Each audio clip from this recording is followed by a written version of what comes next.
Selamat berjumpa kembali dalam Sapaan Gembala. Tuhan menetapkan langkah-langkah kita. Mazmur 37 ayat 23. Tuhan menetapkan langkah-langkah orang yang hidupnya berkenan kepadanya. Apabila ia jatuh, tidaklah sampai tergeletak, sebab Tuhan menopang tangannya.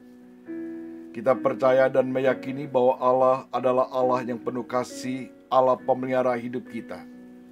Namun apa yang kita imani dengan apa yang kita alami, terkadang kita merasa tidak berjalan sejajar. Khususnya ketika kita diperhadapkan pada pergumulan yang silih berganti. Masalah yang satu belum selesai, muncul lagi masalah yang baru. Bahkan masalah itu menjadi semakin rumit, yang seolah sulit untuk mencari jalan keluarnya. Membuat kita lupa bahwa Allah adalah pemelihara hidup kita. Dampak pandemi 19 ini membuat hidup kita semakin berat. Mungkin ada di antara kita tidak tahu lagi harus berbuat apa. Kita juga tidak tahu kapan pandemi ini akan berakhir. Kita tidak tahu pasti kita akan bagaimana, akan menjadi seperti apa. Apakah hidup kita akan lebih baik atau malah sebaliknya? Semua masih merupakan misteri. Memang Tuhan tidak pernah berjanji langit selalu biru, udara selalu harum, jalanan selalu datar. Perjalanan bersama dengan Tuhan bukan hanya di jalan yang datar, mulus, tanpa rintangan.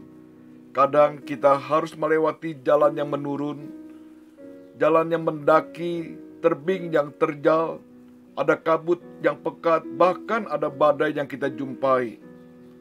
Namun semua itu harus kita lewati bersama Tuhan, karena Tuhan ada bersama kita. Perjalanan bersama Tuhan adalah perjalanan langkah demi langkah yang harus dijalani dengan iman dan ketaatan. Inilah perjalanan ciara iman yang sesungguhnya. Banyak orang menginginkan terlebih dahulu gambaran lengkap mengenai hidupnya sebelum berserah kepada Tuhan. Tetapi Tuhan tidak bekerja dengan cara itu.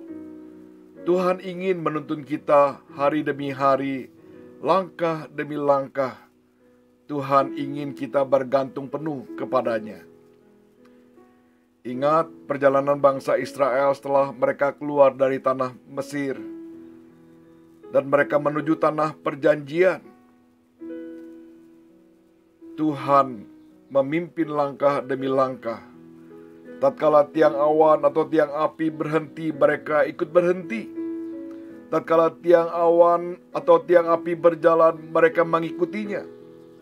Demikian juga Tuhan memberikan mana kepada mereka, tidak secara sekaligus atau tidak untuk beberapa hari ke depan, tetapi hari demi hari.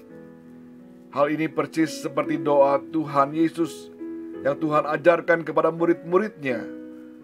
Berikanlah kami pada hari ini makanan kami yang secukupnya.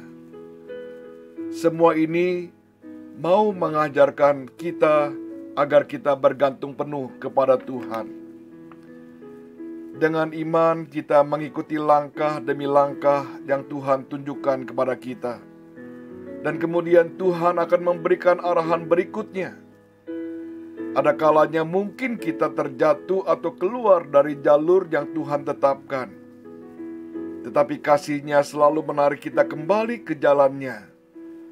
Tangan Tuhan yang kuat menopang kita sehingga kita tidak sampai jatuh tergeletak. Dia menyembuhkan dan memulihkan kita. Inilah pengalaman iman yang dialami oleh Daud yang ia saksikan dalam Mazmur ini. Saat Daud menulis Mazmur ini, ia sudah tua.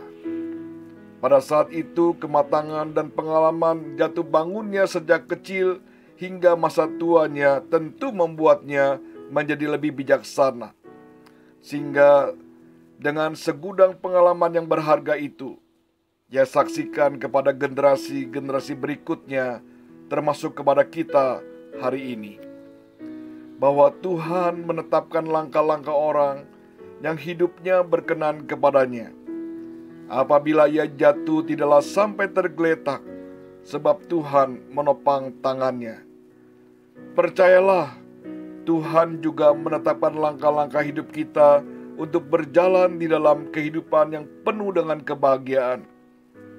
Tetapi untuk mengalami semua itu, perlu dipastikan kita harus memiliki hidup yang berkenan di hadapannya. Ini adalah kunci penting apabila kita ingin Tuhan menetapkan langkah-langkah hidup kita. Kiranya Tuhan menolong kita. Amin.